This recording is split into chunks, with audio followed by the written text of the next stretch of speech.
하나님께서 사람에게 주신 가장 축복이 가정입니다. 동의하십니까? 가정은 하나님께서 사람을 창조하시면서 바로 만들어 주신 최초의 공동체이며 최고의 선물입니다. 영국 철학자 조지 에드워드 무어는 사람은 그가 필요로 하는 것을 찾기 위해서 온 세상을 여행하다가 결국 집으로 돌아와 그것을 찾는다라고도 말을 했습니다. 이 말의 의미는 결국 우리 인생에서 가장 중요한 것이 어디 있다라는 겁니까? 가정에 있다라는 말이기도 합니다. 그러므로 가정에서 행복을 이루지 못하면 사실은 어디에서도 행복을 찾기라는 것은 정말 쉽지 않을 것입니다.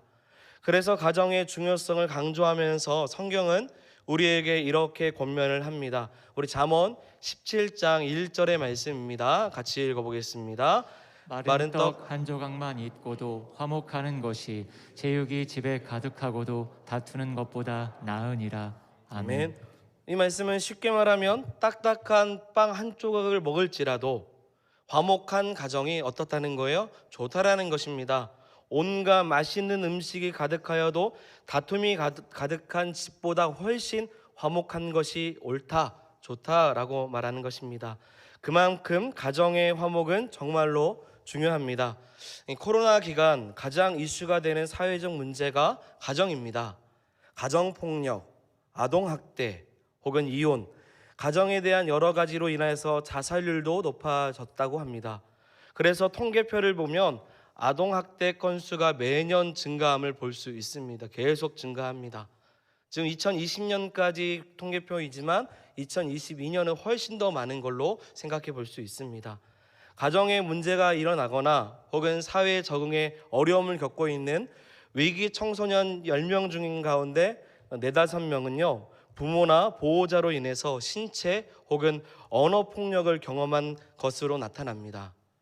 위기 청소년 10명 중에서 2명가량은 최근 1년간 자해를 시도하는 경험이 있었다고도 말을 합니다.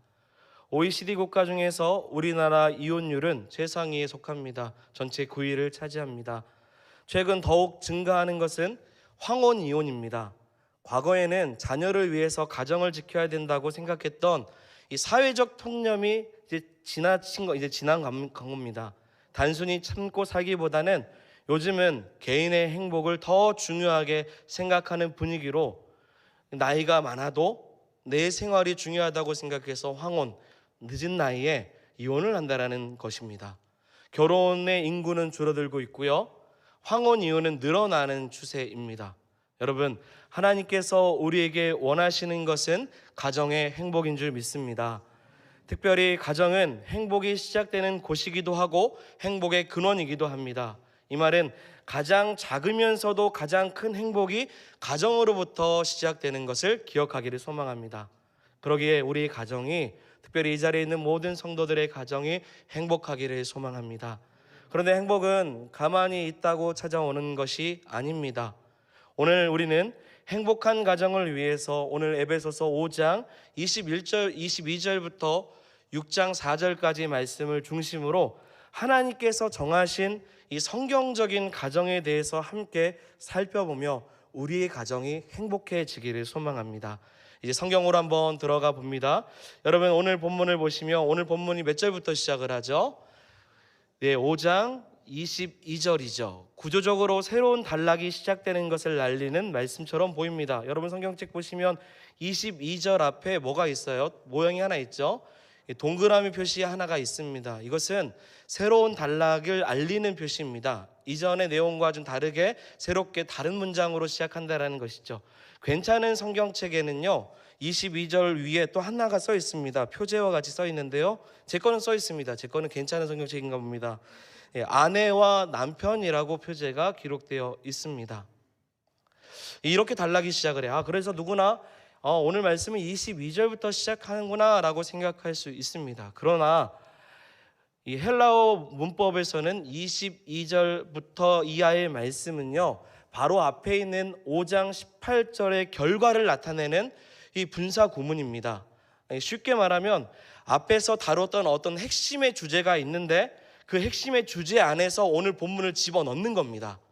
앞에 있었던 어떤 핵심을 가지고 오늘 본문을 해석해 나가야 된다는 것을 이어서 볼 수 있는 말씀입니다. 그렇다면 앞에서 다루고 있는 핵심 주제가 무엇일까요? 18절입니다. 우리 5장 18절 같이 읽어보겠습니다. 술자가 빠졌습니다. 같이 읽겠습니다. 술 취하지 말라. 이는 방탕한 것이니 오직 성령으로 충만함을 받으라. 아멘. 여러분, 핵심이 무엇입니까? 성령으로 충만함을 받으라. 성령 충만입니다. 그렇기 때문에 이 성령 충만이라는 주제 안에서 오늘 가정을 집어넣어야 되는 겁니다. 그래서 다시 말씀드리면 성령 충만이 가정 안에서의 행복의 기초이고 시작이라는 사실입니다. 그래서 행복한 가정, 성경적인 가정이 되기를 원한다면 성령으로 충만한 가정을 먼저 만들어야 되는 것입니다. 성령 충만함이 무엇입니까? 결국 성령님이 다스리시고 성령님이 주시는 그 은혜 가운데 그 가정 안에서 행복을 유지하는 것이 성령 충만한 가정일 것입니다. 믿음의 가정 안에서 이 불화가 생겼을 경우에 그 원인 중에 하나는 육신의 일을 추구하기 때문입니다. 술 취하지 말라라는 것은요, 세상의 논리대로 살지 말라라는 뜻입니다. 그러면 성령 충만하지 않으면 어떻게 될까? 로마서 8장 5절부터 8절의 말씀을 기초 삼아서 함께 보도록 하겠습니다. 같이 읽겠습니다. 육신을 따르는 자는 육신의 일을, 영을 따르는 자는 영의 일을 생각하나니 육신의 생각은 사망이요 영의 생각은 생명과 평안이니라. 육신의 생각은 하나님과 원수가 되나니 이는 하나님의 법에 굴복하지 아니할 뿐 아니라 할 수도 없음이라. 육신에 있는 자들은 하나님을 기쁘시게 할 수 없느니라. 아멘. 여러분, 성령이 충만한 가정의 특징은 무엇이 있습니까? 늘 생명이 있습니다. 늘 평안함이 있습니다. 생명이 있고 늘 생기가 돋되 생명 가운데 평안함을 느낄 수 있다면, 그리고 하나님의 기쁨이 가득하다면 그 가정은 지금 성령으로 충만한 가정인 겁니다. 그런데 성령 충만함이 없는 가정은 어떠할까요? 육신에 속한 사람들처럼 오로지 육신의 일만 생각하게 됩니다. 세상 사람들처럼 생각해요. 세상 사람들처럼 살고자 합니다. 계속 갈망합니다. 세상 사람들은 어떻게 삽니까? 계속 무엇인가를 채우고자, 만족하고자 갈망하면서 살아가게 돼요. 그런데 만족합니까?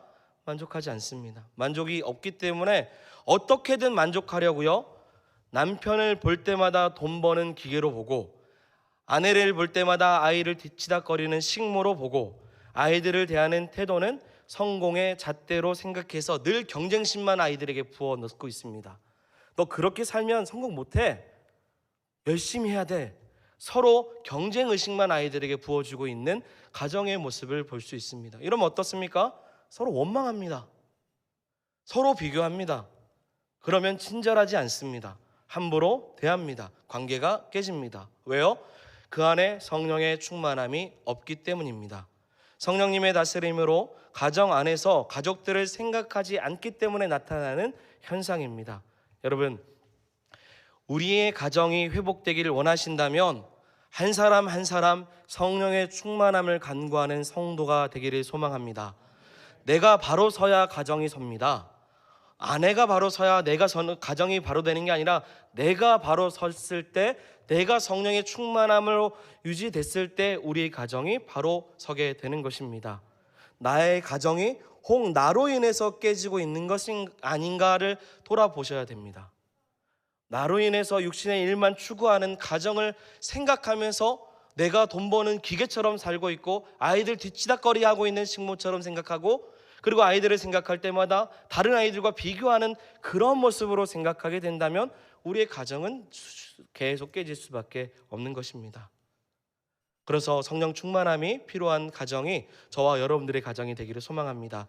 다시 이제 본문으로 좀 들어가 보면 이제 22절의 말씀 내용인데요, 성경적인 가정은요, 상호 존중하는 것에 이루어지는 가정입니다. 상호 존중이 이루어지는 가정이 성경적인 가정입니다.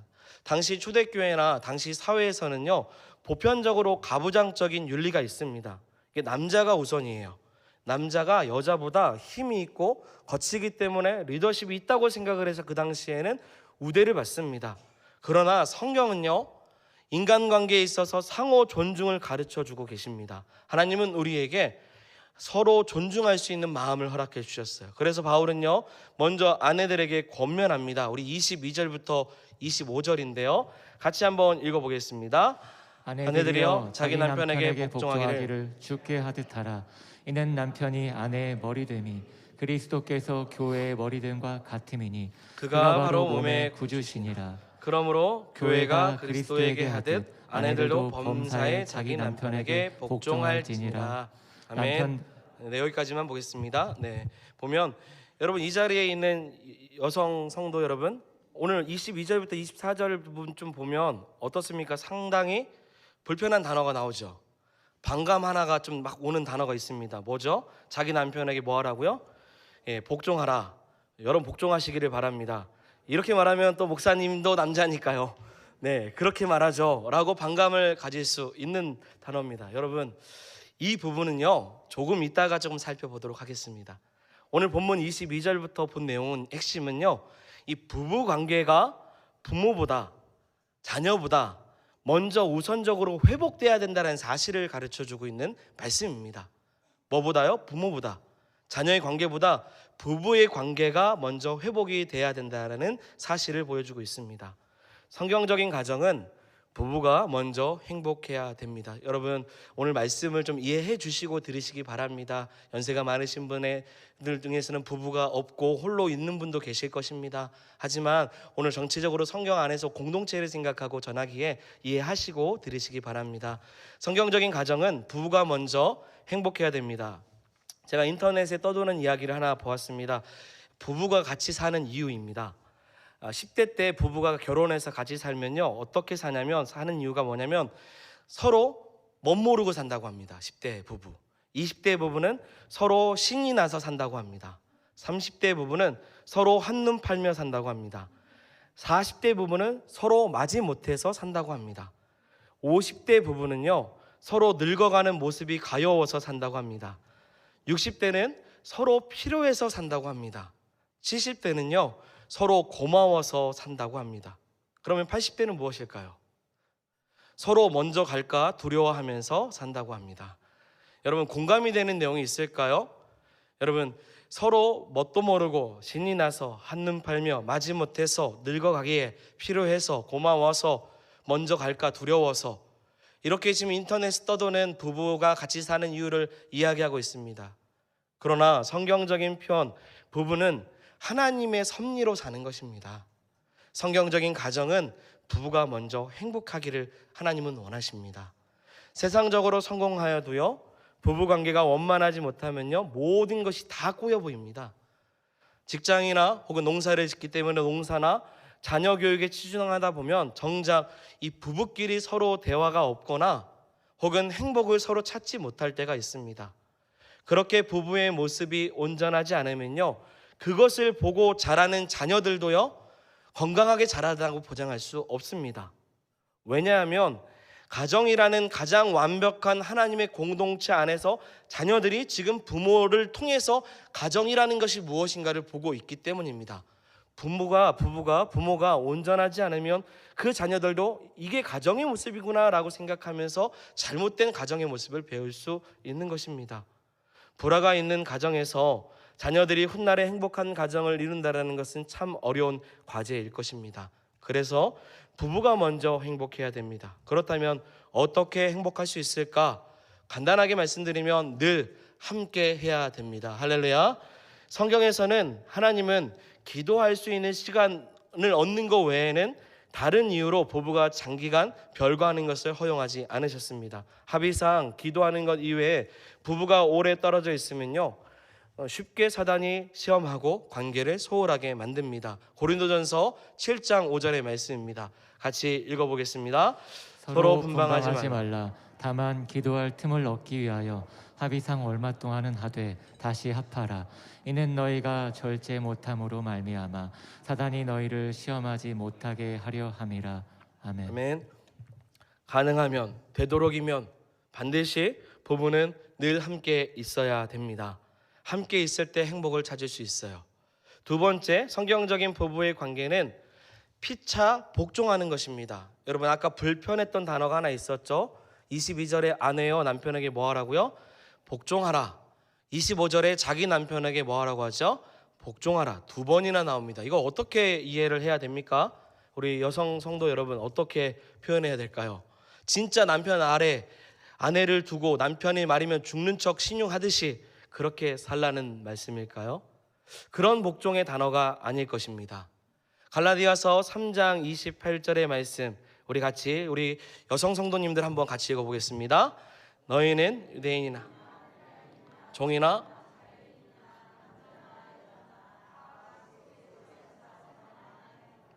아멘. 성경은 정확하게 남자나 여자나 그리스도 안에서 뭐라고 말씀하시죠? 하나라고 말합니다. 동의하시죠? 예, 남성분들도 동의하시고 여성분들도 동의하실 것입니다. 22절에 나오는 복종, 25절에 나오는 복종이요, 아내에게만 주어지는 단어가 아닙니다. 전체 맥락에서, 문맥에서는 남편에게까지 다 포함되는 단어입니다. 22절 바로 앞에 있는 절, 우리 21절인데요. 21절을 같이 앞에 있습니다. 읽어보겠습니다. 그리스도를 경외함으로 피차 복종하라. 아멘. 뭐라고 해요? 피차 복종하라고 합니다. 서로 복종하라. 공경하라고 말하면서 먼저 아내에게 말하고 그 다음 남편에게 말하고 있는 것입니다. 21절도 전체 맥락 밑에 있는 말씀을 다 포함하고 있는 내용이죠. 여러분, 피차 복종하라는 건 서로 복종하라는 거예요. 저는요, 여기서 복종이라는 말을 항복하라는 말로 바꾸어 보고 싶습니다. 이 말은 하나님이 우리 부부 가운데 계실 때 그분의 사랑 안에서 서로가 서로를 항복하듯 이해하고 인정하라는 단어로 생각해 볼 수 있습니다. 성경적인 가정의 부부의 모습은요, 서로 항복하는 것입니다.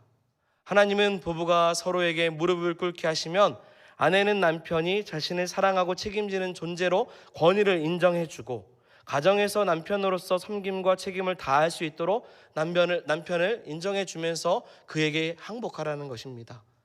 아내 여러분, 남편에게 만족하는 아내가 어디 있습니까? 저희 아내도 저를 만족하지 않습니다. 만족하지 못하고 인정하지 못하면 어떻게 됩니까? 서로 모든 일에 갈등을 갖게 됩니다. 그래서 항복하라는 거예요. 복종하라는 것입니다. 서로 인정해주고 이해해주고, 그리스도께서 우리에게 서로 그리스도를 경외하는 마음을 가지고 서로에게 항복하고 존중하라는 것입니다. 우리 남편들도 말씀을 한번 읽어보겠습니다. 25절 말씀인데 우리 남성분들 같이 한번 읽겠습니다. 남편들아 아내 사랑하기를 그리스도께서 교회를 사랑하시고 그 교회를 위하여 자신을 주신 것 같이 하라. 아멘. 여기까지 말씀을 보시면요, 그리스도께서 교회를 사랑하시고 그 교회를 위하여 자신을 내어주신 것 같이 아내를 어떻게 해요? 인정하라는 거예요. 항복하라는 것입니다. 여러분, 다시 말씀드립니다. 하나님은요, 부부가 서로에게 무릎을 꿇기를 원해요. 서로 항복하기를 원합니다. 사단은요, 부부를 파괴하기 위해서 서로 맞서게 합니다. 무릎 꿇지 않고 서로 맞대게 합니다. 어떤 전쟁이나 어떤 스포츠나 분명히 승자와 패자는 있습니다. 그런데 묘하게도 부부 사이에서 일어나는 싸움은요, 승자와 패자가 없습니다. 오로지 싸우면요, 모두가 다 패자입니다. 서로가 서로에게 싸웠을 때 내가 이기겠다고 하면 이길 수가 없습니다. 결과적으로 부부 안에서 싸움은 다 지는 겁니다. 서로 이해하고 인정하고 받아들이는 것입니다. 여러분, 인정 못하겠습니다 라고 말할 수 있죠. 어떻게 인정해요? 제가 어떻게 저 사람을 이해할 수 있겠습니까? 저 사람을 내가 마음 가운데 품을 수 있겠습니까? 신랑 되신 예수님께서 우리의 모든 허물과 부족함을 다 보듬어 주셨습니다. 안아주셨어요. 그리스도께서 나를 사랑하셔서 어찌 보면 하나님의 아들이란 타이틀을 내려놓고 자신의 모든 것을 항복하시면서 우리의 모든 죄를 담당해 주셨습니다. 그러기에 우리도 서로가 그리스도를 경외하는 마음 가운데 서로 피차 복종할 수 있는 은혜가 있기를 소망합니다. 비유가 맞는지는 모르겠습니다. 여러분, 집에서 기르는 개도요, 축복하고 사랑하면요, 재롱 떨고 애완견이 됩니다. 애완용이 돼요. 발로 차기만 하고 내몰기 시작하면 들개가 됩니다. 고양이도 내쫓으면요, 도둑고양이가 됩니다. 예수님께서 잔치집에서 포도주가 떨어졌을 때 물을 축복하셨더니 하나님께서 포도주로 만들어 주셨습니다.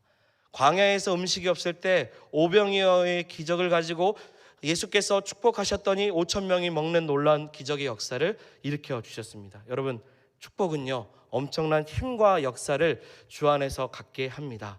그러기에 사랑하는 여러분, 사랑하는 부부끼리 서로 축복해 주시기를 바랍니다. 서로가 서로에게 축복의 통로가 되시길 바라요. 오늘 과제입니다. 한 주 동안 과제입니다. 한 주에 한 번 이상 사랑한다라고 말할 수 있는 가족의 관계가 저와 여러분들 가운데 있기를 소망합니다. 네, 사모님 사랑합니다. 네, 이렇게 하듯 고백하시고 나가기 원합니다. 저도 압니다. 오글거립니다. 네, 이제 부모에 대한 말씀이죠. 이제 성경적인 가정 안에서 부모는 자녀를 어떻게 대해야 될까? 대해야 될까? 부모를 향한 주시는 하나님의 말씀을 한번 주목해 보길 원합니다. 우리 4절 말씀입니다. 같이 4절 읽어보겠습니다. 또 아비들아 너희 자녀를 노엽게 하지 말고 오직 주의 교훈과 훈계로 양육하라. 아멘. 아멘. 이 말씀에 있어서 많은 부모들이요 어려움을 느낄 때가 있습니다. 왜냐하면 야단칠 일이 있고 혼내야 될 일이 있기 때문입니다. 저도 하루에 몇 번씩 혼내고 싶을 때가 있습니다. 그런데 오늘 말씀에 보면 너희 자녀를 노엽게 하지 말라고 말합니다. 이 말씀대로 하면 너무 답답합니다. 혼낼 수 없을 것 같아요. 여러분, 이 말씀 중에 노엽게라는 말은 쉽게 풀이해 본다면 감정을 상하지 않게 혹은 마음이 상하지 않게 화를 도우지 않게 하라는 것입니다. 자녀의 감정과 마음을 상하게 하는 이유가 무엇입니까? 자녀의 입장과 발달 과정을 이해하지 못하면서 부모가 자녀들에게 대하기 때문입니다.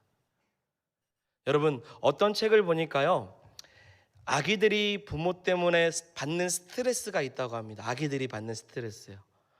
내용을 보니까요, 이제 겨우 엄마라고 발음을 익혔던 2살 아이에게 엄마라고 말을 잘하니까 자, 이제부터 한번 따라해봐. 고종사촌, 형님, 작은 외숙모 한번 해봐. 이제 엄마라고 말할 수 있는 아이에게 더 큰 기대를 갖고 지금 말하는 거예요. 이제 예수님이라는 말을 겨우 배운 아이에게 자, 느부갓네살 해봐.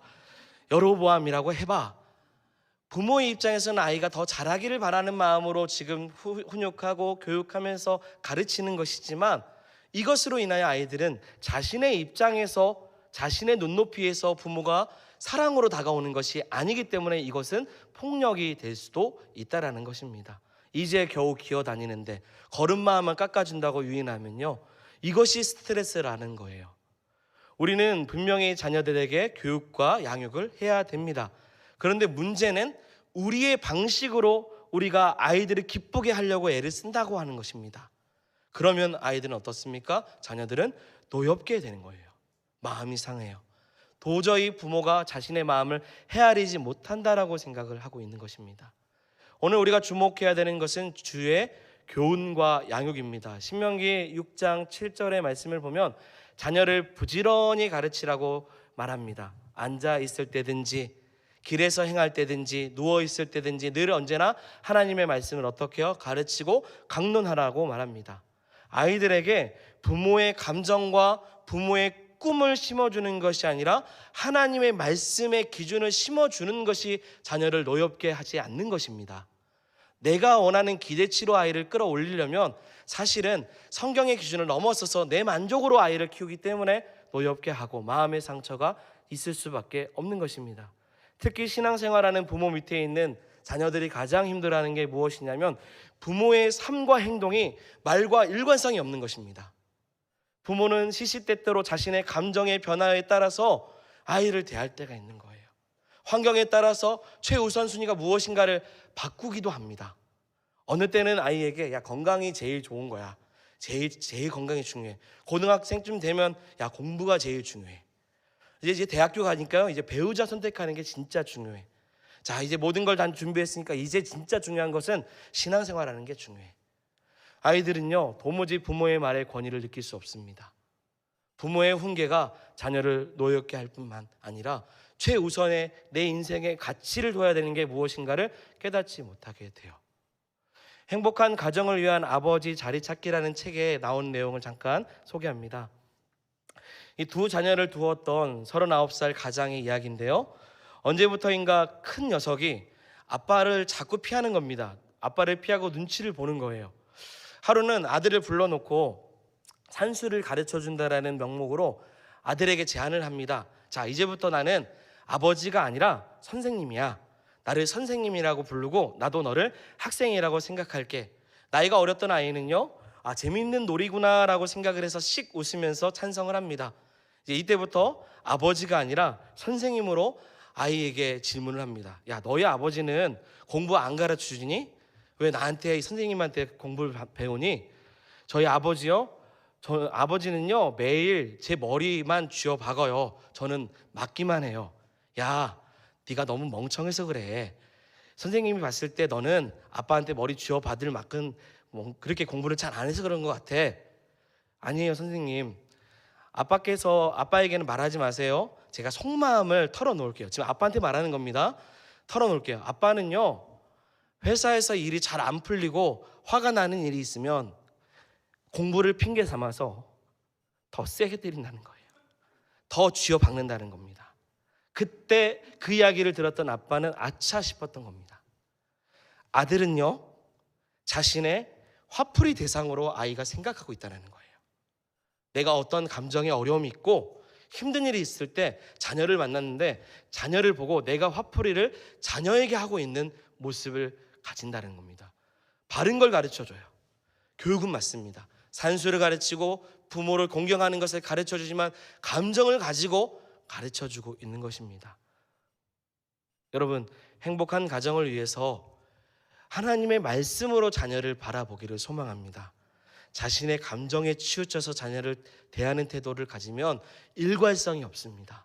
자녀는 부모의 눈치를 보고 자랍니다. 하지만 말씀으로 자녀를 바라보기 시작하면요, 나의 감정과 환경에 따라서 자녀를 대하는 태도가 바뀌지 않아요. 내가 하나님의 말씀의 기준으로 자녀를 대하기 때문에 항상 자녀를 볼 때마다 축복해 줄 수밖에 없는 것입니다. 훈계를 하여도 아이가 용납하고 받아들일 수 있는 노여움이 아니라 그래, 나를 사랑하시는 아버지의 마음이구나라는 것을 느끼면서 받아들일 수 있다는 것입니다. 여러분, 사랑하는 우리 모든 성지동교회 가정에 있는 자녀들을 바라볼 때마다, 손자와 손주를 바라볼 때마다 정말 하나님의 말씀의 기준으로 바라보는 우리 교회의 모든 성도들이 되기를 소망합니다. 이제 마지막으로 이 자녀들을 향한 권면입니다. 우리 1절의 말씀입니다. 자녀들이 부모를 어떻게 대해야 되고 생각해야 될지를 우리 1절의 말씀을 같이 보면서 읽겠습니다. 자녀들아, 주 안에서 너희 부모에게 순종하라. 이것이 옳으니라. 아멘. 순종하는 것이 옳다라고 말합니다. 동의하십니까? 순종은 나의 마음에 들어서 따르는 것이 순종이 아닙니다. 명령하는 사람의 말을 따르는 것이 순종입니다. 여러분, 살아가면서요, 부모의 말씀이 참 부당하게 느껴질 때가 많습니다. 나이가 드는 부모를 볼 때마다 부모로서의 자격이 없다고 느낄 때도 있을지도 모릅니다. 어느 때는 부모의 이중성을 보고 일관성이 없는 모습을 보면서 때때로 나는 저런 부모가 되지 않아야겠다, 그런 결심을 한 적도 있을 것입니다. 저도 있습니다. 그런데 성경은요, 그 어떤 부모라고 할지라도 가려서 순종하라고 말하지 않습니다. 바로 너희 부모이기 때문에 뭐라고 해요? 순종하라고 말하고 있습니다. 오늘 우리는 부모의 자격됨을 말하는 것이 아니라 그냥 나의 부모를 생각할 때마다 하나님께서 나를 이 땅에 보내시도록 부모를 축복의 통로로 삼아 주셨기 때문에 나는 부모에게 순종하고 경외할 수밖에 없다라는 것입니다. 그래서 성경에서 우리 6장 2절의 말씀입니다. 내 아버지와 어머니를 공경하라고 말하고 있습니다. 그리고 레위기 19장 33절의 말씀입니다. 같이 읽어보겠습니다. 너희 각 사람은 부모를 경외하고 나의 안식일을 지키라. 나는 너희의 하나님 여호와이니라. 아멘. 부모를 어떻게 하라고 하죠? 경외하라고 말합니다. 공경을 넘어서서 하나님을 경외하는 단어와 똑같이 사용하고 있습니다. 부모를 경외하는 것 자체가 마치 하나님을 섬기고 경외하듯 내가 부모를 그렇게 사랑하고 섬겨야 된다는 사실입니다. 저는 이 자리에 있는 자녀되는 우리 특별히 청년들, 우리 중고등부, 우리 귀한 지체들, 여러분, 부모를 존경하기를 소망합니다. 경외하기를 바라고요, 또 부모 앞에 공경하며 섬기기를 소망합니다. 저는 특히 우리 송지동교회에 있는 모든 성도들의 자녀들이 부모를 더욱 자랑스럽게 여기며 공경해야 될 줄 믿습니다. 왜냐하면 그 부모가 있었기 때문에 우리가 이 자리에 있는 것입니다. 예배를 드릴 수 있었던 것은 내가 이 자리에 스스로 올 수 있는 형편이 아님에도 불구하고 부모의 손을 붙잡고 부모가 나를 이끌어 주었기 때문에 이 먼 곳까지 혹은 이러한 한 곳에 있는 우리 송지동 교회까지 이 예배 자리 가운데 있을 수 있었던 것은 부모가 나를 사랑하고 이끌어 주었기 때문입니다. 부모가 없었으면 이 자리에 있는 우리는 예수 그리스도를 믿는다라는 보장이 없습니다. 예수 그리스도를 믿을 수 있도록 부모가 나의 인생 가운데 있었기 때문에 우리는 늘 언제나 순종하고 감사해야 될 줄 믿습니다. 혹 자녀가 신앙생활하지 않아서 염려하는 성도들도 계실 것입니다. 걱정하지 마십시오. 눈물로 기도로 주의 성전에 나와 간구할 때 하나님께서는 그의 자녀들을 변화시켜 주시고 하나님을 경외하는 마음을 허락해 주실 줄 믿습니다. 저의 기도 제목도 양가 부모가 신앙생활하는 것입니다. 형제 자매가 믿음을 갖고 사는 것입니다. 하나님께서 그날을 반드시 이루어 주실 줄 믿습니다. 그러니까 우리는 그저 기도하고 부모는 자녀를 기쁘게 하고 자녀는 부모를 경외하며 부부는 서로 사랑하고 하나 되기를 힘쓰는 우리 귀한 송지동 교회가 되기를 소망합니다. 그럴 때 가정도 부부도 또한 자녀와의 부모의 관계도 또한 조부모와의 관계도 하나님께서 축복으로 베풀어 주심으로 함께 아름다운 믿음의 가정, 성경적인 가정에 본받는 축복을 모두에게 허락해 주실 줄 주의 이름으로 축원드립니다.